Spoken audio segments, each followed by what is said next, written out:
علم دین کی طرف رغبت اس لیے نہیں ہے کہ مدرسے میں پڑھے گا تو کیا بنے گا؟ حافظ. اور کیا بنے گا؟ قاری. اور زیادہ پڑھ لیا تو کیا بنے گا؟ مولانا. تو مولانا بنے گا تو کتنی تنخواہ ہوگی؟ کتنی تنخواہ ہوگی؟ 10,000 11,000 12,000 13,000 15,000. بس تو اتنے میں کیا ہوتا ہے؟ اس سے زیادہ تو آج کل وہ اینٹیں ڈھونے والا جو مزدور ہوتا ہے نا اس کی دیہاڑی زیادہ ہوتی. روزانہ ہم نے معلوم کیا ہے جو معمار ہوتے ہیں نا کڑیا، ان کی بھی آج کل جو ریٹ ہے پر ڈے کا وہ بھی، میری آخری معلومات یہ تھی کہ 2,500 3,000 یا چلو گری سے گری حالت میں 2,000 کم و بیش ہوتا ہے. 2,000 2,500 3,000 یا اس سے بھی مہنگے ہوتے ہوں گے. اب غور فرما لیجئے جو 2,000 روپیہ پر ڈے کماتا ہے اس کی ماہانہ انکم کیا ہوتا؟ تو پتہ چلا کہ اس کی انکم 60,000 بنتی. اور امام صاحب مولانا بچے کو بنائیں گے، مولانا کو ملے گی 12-15 ہزار روپیہ تنخواہ. تو ایسے 12-15 ہزار روپے میں کیا ہوگا؟ چاہیے ملے گی. تو میری عرض یہ ہے کہ مسجد میں جو ٹرسٹیان ہوتے ہیں، جو منتظمین ہوتے ہیں، یہ کون انسان ہی ہوتے ہیں ہمارے بیچ کے، یعنی ہم ہی وہ لوگ ہیں کہ جب ہم ٹرسٹی بنتے ہیں تو اپنے امام صاحب کو 12,000-15,000 روپیہ تنخواہ دیتے. تو ہم ہی نے تو کھیل بگاڑا ہوا ہے نا. اس کھیل کو بگاڑ کر کہتے ہیں بیٹے کو عالم کیوں بنایا؟ عالم بنے گا تو کیا 15,000 10,000 میں ہوتا کیا ہے؟ تو یہی جو سوچ کر آپ اپنے بیٹے کو عالم نہیں بنا رہے تو ذرا اس مولانا کے لیے سوچ لیجئے نا جو مسجد کے مصلی پر کھڑا ہوا تھا. تو یہ ایک بہت بڑی وجہ ہے لوگوں کی کہ علم دین کی طرف وہ راغب نہیں ہوتے، بچوں کو عالم نہیں بنایا جاتا. میری عرض و گزارش یہ ہے کہ بچوں کو عالم اس لیے نہ بنائیں کہ اسے نوکری کرنی ہے. عالم بنے گا تو وہ نوکری کرے گا، عالم بنے گا تو مسجد میں امام بنے گا، عالم بنے گا تو کسی مدرسے میں پڑھائے گا. یہ ضروری تو نہیں ہے نا.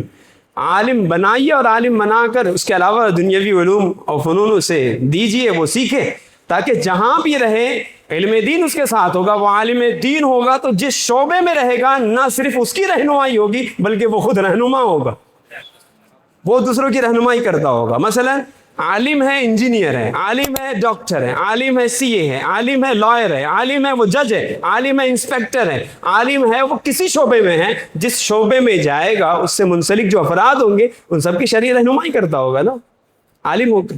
عالم ہونے کا یہ معنی تو نہیں کہ عالم ہو گیا تو اب کسی مدرسے میں مدرس ہو گیا یا کسی مسجد کے مصلی پہ کھڑا ہوگا. اچھا، اب ایک تشویش یہ پیدا ہوتی کہ سوال پیدا ہو رہا ہوگا کہ حضرت ایسا ہو سکتا ہے کہ کوئی عالم دین بھی ہو اور وسیع بھی ہو، عالم دین اور ڈاکٹر ہو، عالم دین ہو اور وہ ٹیچر ہو، عالم دین ہو پروفیسر ہو، عالم دین ہو اور دنیاوی ڈگریز بھی اس کے پاس ہوں؟ ایسا ہو سکتا ہے؟ تو جی ہاں ایسا ہو سکتا ہے، یہ ممکن ہے. اور ہیں ایسے لوگ معاشرے میں.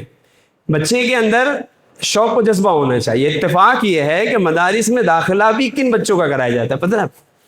جو سب سے ذہین ہوگا اس کے متعلق ماں باپ کہیں گے یہ میرا بیٹا جو نا انجینئر بنے گا، اس کو انجینئر بنائیں گے، اور تھوڑا اچھا ہے ڈاکٹر بنائیں گے اس کو ڈاکٹر.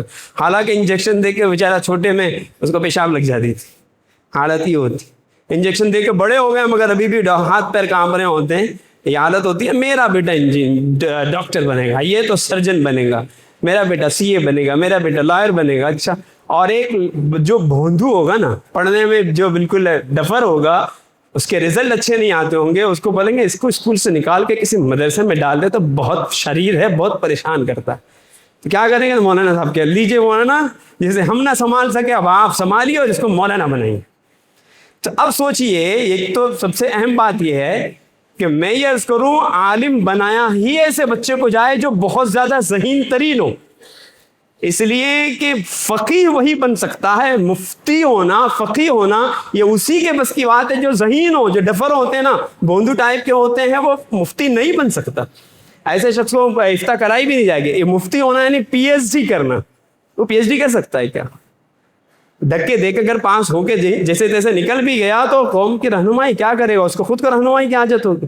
تو اس لیے جو ذہین بچہ ہو اس کو عالم دین بنایا جائے. اب فی زمانہ مدارس جامعات کی اس طرف ایک کوشش ہے کہ اب جو طلبہ پڑھ رہے ہوتے ہیں وہ دنیاوی علوم بھی حاصل کر رہے ہوتے ہیں، اور اب انٹیگریٹڈ پڑھائی کی صورت بن رہی ہے. اللہ نے چاہا 2-4 سال میں آپ یہ خوشخبریاں سنیں گے کہ مدارس میں پڑھنے والا بچہ عالم بھی بن رہا ہوگا، ڈاکٹر ساتھ ہوگا، عالم ہوگا، انجینئر ہوگا، عالم ہوگا، سی اے ہوگا، دنیاوی کسی فیلڈ میں بھی ہوگا مگر وہ عالم ہوگا.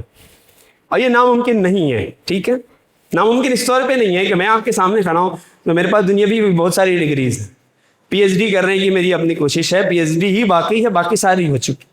جس کو کہتے ہیں کہ 10th ہونا، 12th ہونا، 15th ہونا، گریجویٹ ہونا، پوسٹ گریجویٹ ہونا، ڈبل گریجویٹ ہونا، وہ سب کچھ وہ میں نے بھی کیا، وہ کوئی کارنامہ نہیں ہے، یہ ہر کوئی کر سکتا ہے، بس عزم ہو، ارادے پختہ ہو، کوشش کرے تو کر سکتا ہے۔ اس کے علاوہ درس نظامی کیا ہے میں نے، درس نظامی کرنا، عالم بننا، فاضل ہونا، مفتی کورس کرنا۔ اب مفتی کورس کے آگے کوئی کورس ہوتا نہیں ہے، ورنہ میں وہ شاید وہ بھی کرتا۔ اصل ہے شوق و جذبہ، اور ہمیں چاہیے کہ اپنے بچوں میں جن کے اندر شوق و جذبہ دیکھیں نا، انہیں کوشش یہ کریں کہ اسے عالم دین بھی بنائیں، اور عالم دین بننے کے ساتھ ساتھ اس کی ذہانت، اس کا شوق، اس کا جذبہ، اس کی لگن انشاءاللہ اس کو بہت کچھ بنا دے گی۔ تو ایک تو اپنے اندر یہ شوق و جذبہ پیدا کریں۔ عالم دین ہوگا نا، پورے خاندان کے اللہ نے چاہا تو ایمان اور عقیدے بچانے کے لیے نا ضامن بنے گا، لوگوں کے ایمان عقیدے بچیں گے۔ خاندان میں کوئی مسائل ہو جائے نا تو فقہی طور پہ وہ رہنمائی کر رہا ہوگا، اور بہت سارے مسائل کا حل ہوگا اس کے ذریعے۔